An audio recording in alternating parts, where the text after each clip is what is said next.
hello, and welcome back to the Maybe I Can podcast. I'm your host, Debbie Weiss, and thank you, as always, for joining me today. So, today I want to talk to you about what it means to not be fully back on track and how to still stay connected with yourself. And what matters even when life does not return to the normal or the normal way you hoped it would. And when I think about this idea of not being fully back on track, it actually makes me think about something, I don't want to say minor, but relatively minor, all the way up to something very major happening in your life. So last week, I shared with you that I have gotten sidetracked from my exercise routine because of a neck, I don't want to say injury because it's not really an injury, I don't think. I don't know what you'd call it, but whatever, it doesn't matter. Just a situation with my neck that has completely thrown me off kilter, interrupted everything. I was feeling sorry for myself. And this week, I want to talk about what comes after that.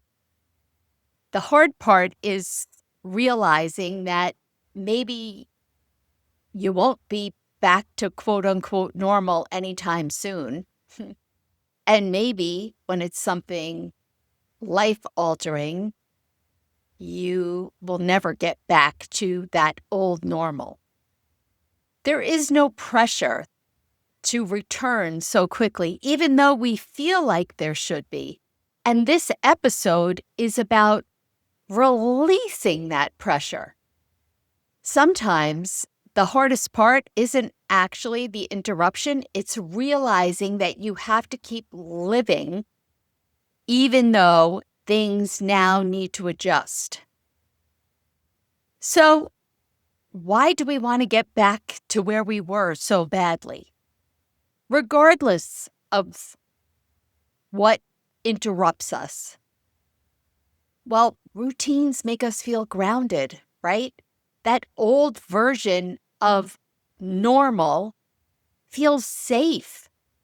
And when we're taken out of the normal by something that is outside of our control, well, it's scary. I don't know about you, but I also would be looking or am looking for proof that this is just temporary.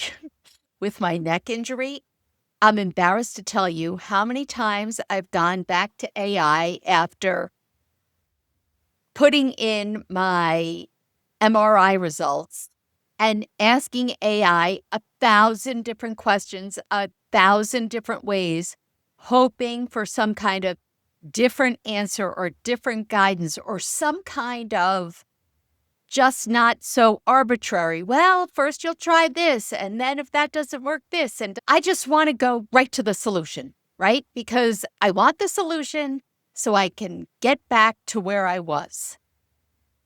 I just don't want healing. I want my life to go back to that routine. And I want that assurance that this is temporary. And when I say temporary, I mean, well, a couple weeks would be great, but even a month or two. I just want things to go back to the way they were, right? We don't just want things to improve. We want them to feel familiar again. Now, of course, I'm talking about exercise, and hopefully I will eventually get back into my old routine. But what happens when it's not as simple as just a routine? It could be a divorce, right? Life just doesn't pause and then go back to the way it was. Your whole identity changes. It's the same thing when I became a widow, and I still, you know what? If someone says, "Are you single?" And I don't know what this is. If you're a widow, I'd love for you to DM me or email me with your thoughts on this. I never say I'm single. Someone says, "Are you single?" I say, "I'm a widow." And I don't know what that is. I think it's an identity problem. I don't want to say problem. That's probably not the right word. Choice. It's a choice that I think if I say I'm single in my own mind, that means, what's that? What is that phrase? I'm single and looking to mingle? I think that's what I think. If I say single, people will think I'm looking to meet someone, and I'm not actively in that space. Whereas if I say I'm a widow, people typically don't bring that up unless they know me well, they know how long it is that I've been a widow, and all the things. Maybe it's becoming an empty nester. I remember when, even though I never really fully became an empty nester because my older son, Sam, he didn't go away to college and he's lived with me and still lives with me. But when my youngest went away to college, everything felt different. And of course, missing him terribly. But, he played sports in high school. I spent a lot of time going to see him at his games, at his matches, all the things. It kind of, it was a little bit of an adjustment and an identity shift. And the rhythm of my days and my weeks just really shifted, even though I wasn't a complete empty nester. Then looking back on my caregiving journey, my decades of caregiving. So, shout out to you if you're a caregiver. Your time is no longer your own, right? It's different. Your priorities shift. Maybe that's also thinking about shifting priorities. That's also, I see so many of my nieces and nephews having babies. And when they're first pregnant, I'm thinking to myself, oh boy, you people have no idea how your life is going to change in absolutely amazing ways. But they don't realize how much they'll miss the times where you could just get in your car and go without ever thinking twice about it, or go out to dinner, or get a full night's sleep, any of those things. Sometimes it looks like the pandemic. Oh my goodness. How did we feel then? All of our routines just disappeared overnight. Things that we were used to doing were no longer, or they shifted, right? Who ever heard of Zoom prior to 2020? Not that many people. Then it became a household word. We had to develop new routines. It was very awkward, right? But eventually we did. And then the funny thing is that I think when the pandemic ended and we started to slowly transition back to the way it was, we had gotten now used to our new ways. And so again, it felt like we were getting thrown off our routine. Oh my goodness, even going back further than that, I remember when I first moved from Long Island to New Jersey to become an insurance agent, every single thing about my life was interrupted. It was thrown off. I had no routine. Everything just felt out of control. And this actually is where we need to start doing the real work. When this happens, when we get thrown off our routine, sometimes we're like a deer in the headlights and we're just stuck and stunned and can't move. And we tell ourselves, well, I'm going to wait until I feel ready. Or I'll restart or retry something once things settle down. Or we treat this season of life like it doesn't even count, like we're in some kind of holding period, and whatever is happening now isn't really real, or what we're doing doesn't matter, or what we're not doing doesn't matter until we go back to the life we knew. We basically put our lives on pause, waiting for that old version of ourselves to return. We tell ourselves, I'll start again when things calm down, or when I feel better, or when life feels less messy, when I'm more myself again. But I know that you've been there, and I have too. Sometimes that version of life never comes back. Or if it does, it comes back differently. When we keep waiting for that old version of life, we stop building the one that we're actually in. So, on track does not have to mean getting back to the old routine. It could mean just staying connected to what matters to us in a different way. And maybe initially it's smaller, it's slower than before, right? Because it's new. Different seasons of our lives require different definitions of progress. For someone going through a divorce, being back on track means creating a new routine instead of trying to recreate the old life. The same for someone who has lost a spouse. It means learning how to live in a new version of life. Not one that you chose, but really you have no choice but to learn how to move forward. For an empty nester, it could be rediscovering who you are in this next chapter. And as far as a caregiver is concerned, it may look like adjusting your expectations while you're in this period of caregiving. And right now for me, look, like I said, this is a much smaller scale that I'm dealing with now. It's getting back on track for me right now could be going to physical therapy, resting more, working with my body, figuring out what I can and can't do. On track is not necessarily that fixed vision or picture that we have in our minds. It changes as we change, as things, circumstances change in our lives. That on track, it varies. Some seasons in life don't return to who we were. They ask you to become someone new.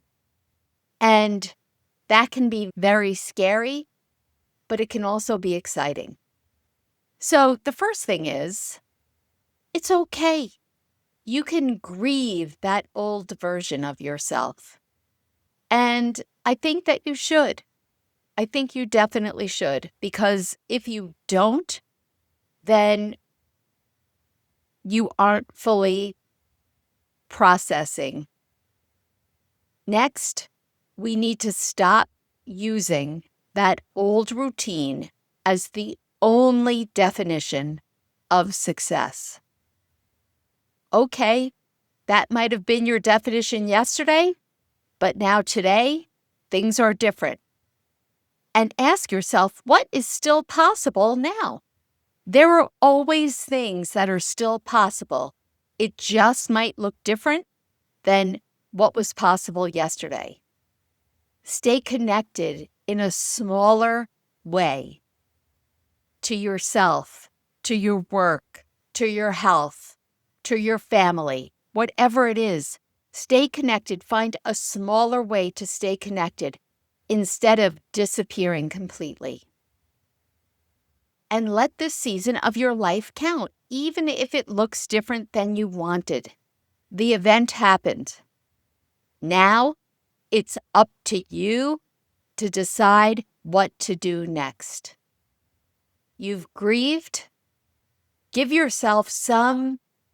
I find it helpful. I've gone down this road so many different times where I've had a pity party for myself.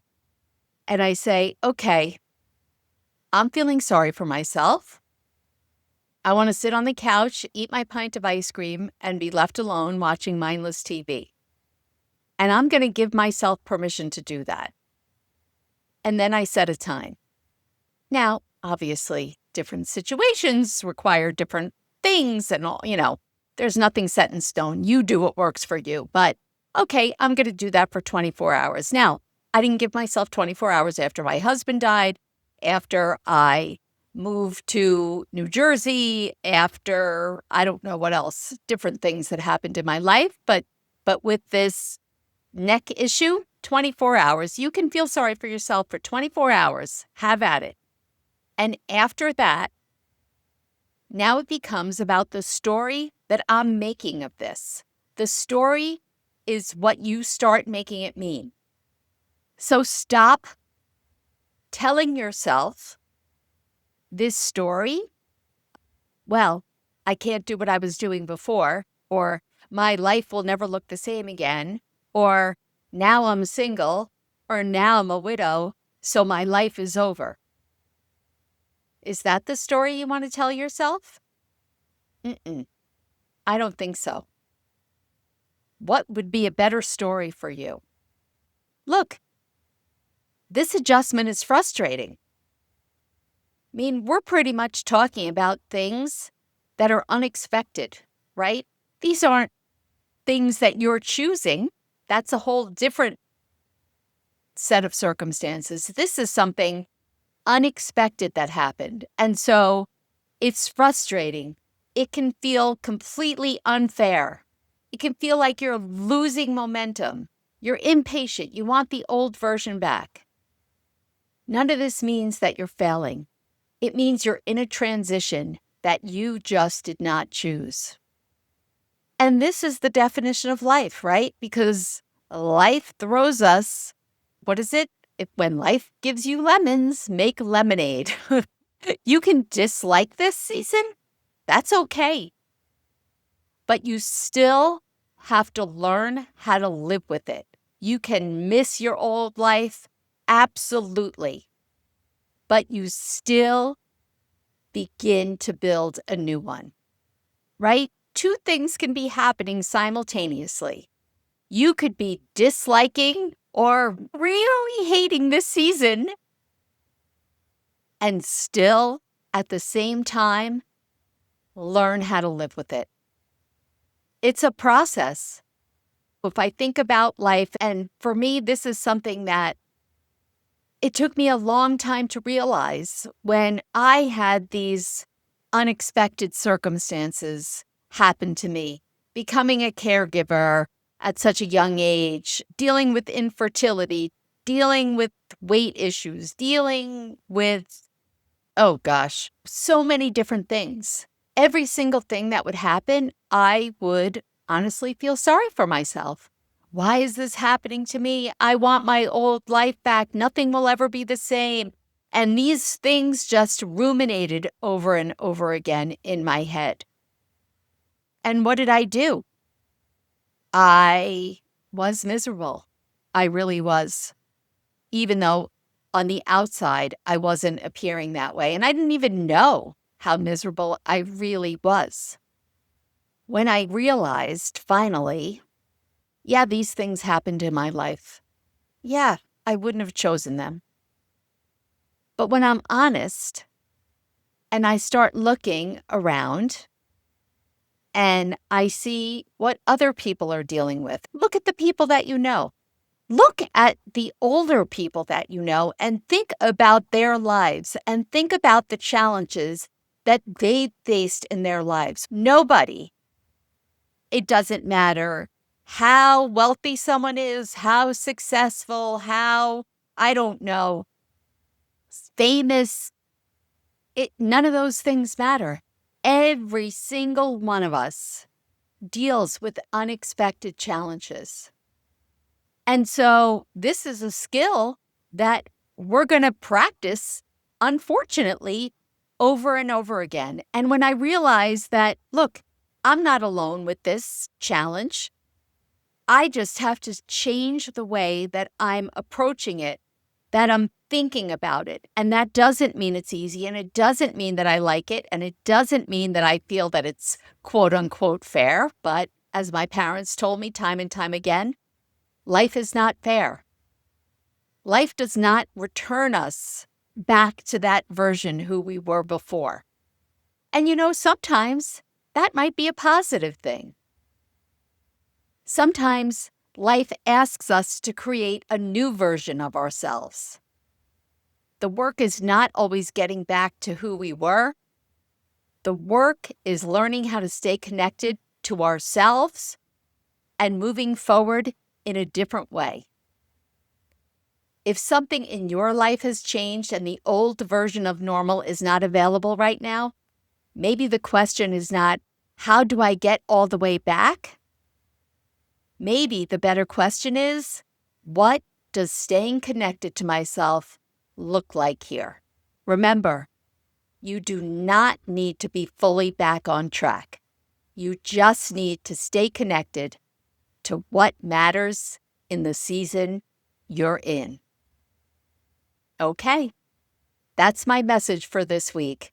If it resonated with you, make sure to DM me on Instagram at debbie.r.weiss. Send me an email at debbie@debbierweiss.com. Thank you so much for listening. Make it a great week, and I'll see you again soon.